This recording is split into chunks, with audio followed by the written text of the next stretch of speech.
It's only one Mo.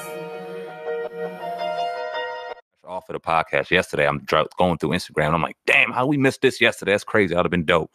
And I did a video on it this morning, but I figured, nah, it'd be better if me and you got to talk about it. On Jay Prince having a conversation with Larry Hoover. Now, for people who don't know Larry Hoover, he is in jail right now doing 6 life sentences. Brother out of Mississippi, but then made way of Chicago. Notoriously starting the Gang Disciples out in Chicago. Sitting here serving life sentences for murder that he was convicted of back in 1973, if I'm not mistaken. But you see a situation in Larry Hoover where back even last year, Kanye West was vouching to get him out, grant him clemency, get him out of the situation because 6 life sentences seemed very, very harsh and very extreme for a person that just is currently serving 46 years behind bars. So Jay Prince spoke to him. It was a very powerful conversation, even though it was very brief. And then the caption he dropped was even more powerful. So I can't wait to talk about it. Oh, God, if you got that queued up for the people, or I could queue it up, we can get them to listen and we can get in on it. Yeah, hold on. Which college from a federal prison? They don't think that we had a brain power to evolve from one state to another. You know, once you get classified in one state, then they won't let you evolve.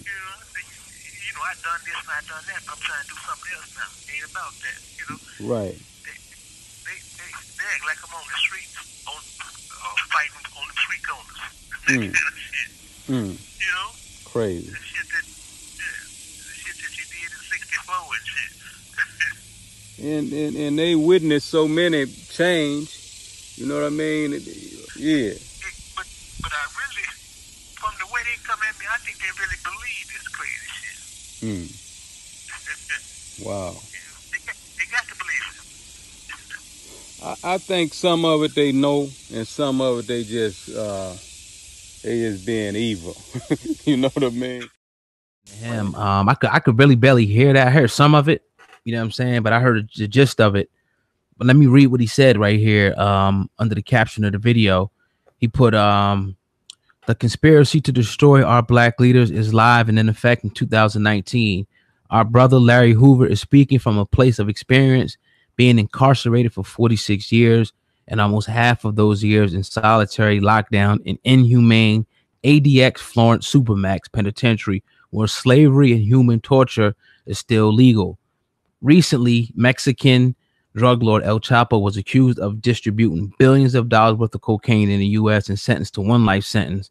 Terrorists that participated in 9/11 and other terrorist acts against the United States of America were also sentenced to 1 life sentence or less.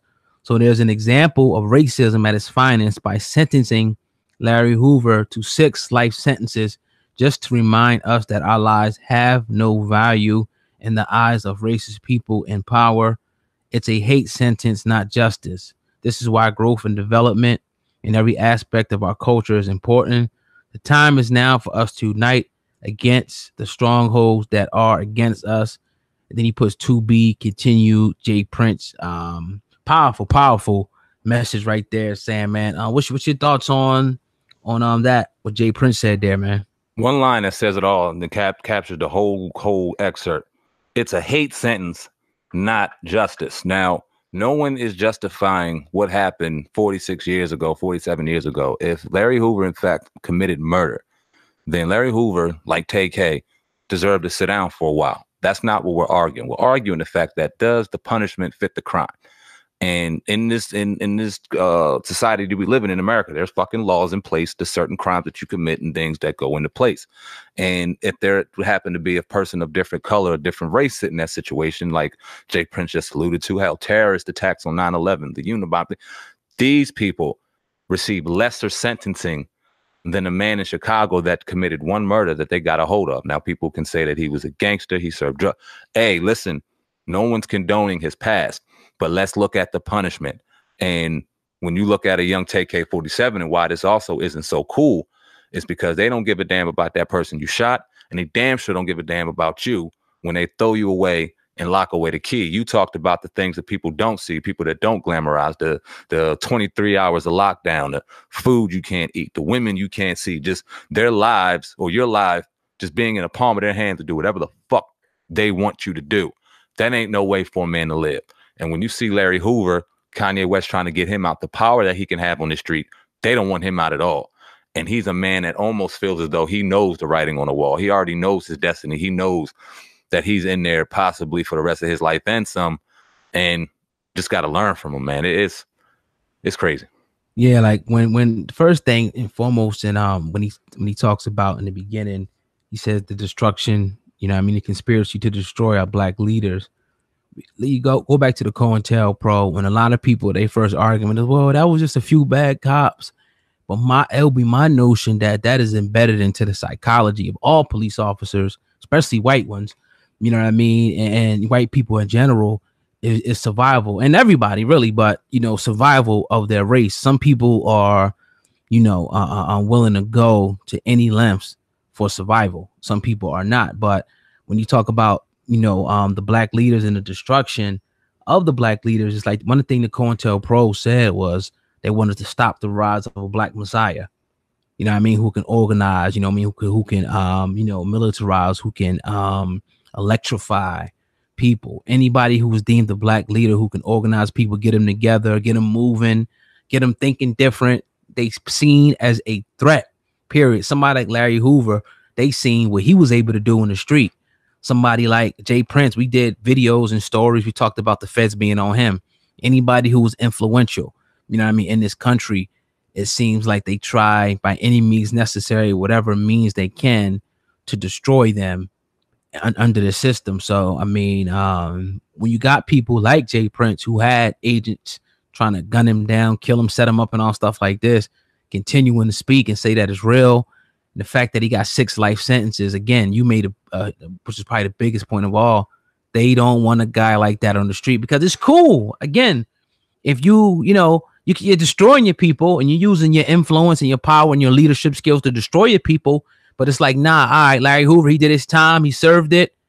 Sufficient. We can have an argument all day, but I think 46 is enough, me personally. But now this guy's using his influence now for positive, AK Nipsey.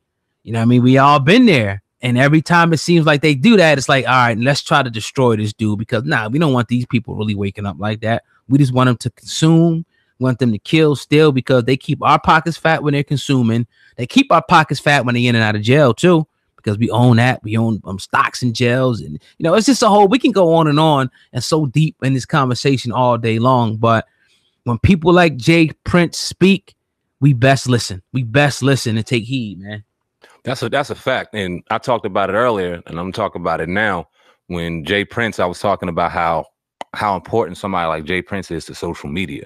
We talked about him and gave him some respected criticism when he talked about the chain situation with YNW. I forgot my young brother's name, but he Almighty Jet got his chain snatched, and Jay Prince dropped that statement, and people were up in arms and saying everything, and we gave our criticism toward it. And one thing that I brought up was, you don't expect a brother like that to be on social media just being so open. He's usually the one that's tight to the vest. We all know the mentality that a brother like that lives under, and you just move in silence and do what you got to do. And ain't no talking. You just do it. I think that everything he said was genuine as hell, but I just thought that the move was kind of weird. But now that I think about it, it's like, where else are we going to see a conversation between Jay Prince and Larry Hoover but on social media? Where else? We're not going to be able to see it on BT, MTV. They're not going to sit down with Jay Prince and talk about him having a conversation with Larry Hoover. He jumped on his phone, on his social media platform, and gave us something that's powerful and something that we can talk on. So I love the fact now that I really, really sit back and think about it and how he's using his platform, and would love to sit down and talk to him about a whole different variety of things. Because like you said, when Jay Prince talks, you best listen, because it's just a wealth of knowledge, and it's a wealth of just him going through shit. We're looking at him going through it and speaking it right out here for us to learn from.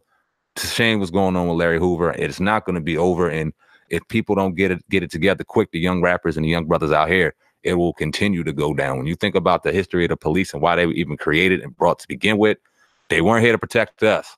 This is shit. Weren't here to protect us at all.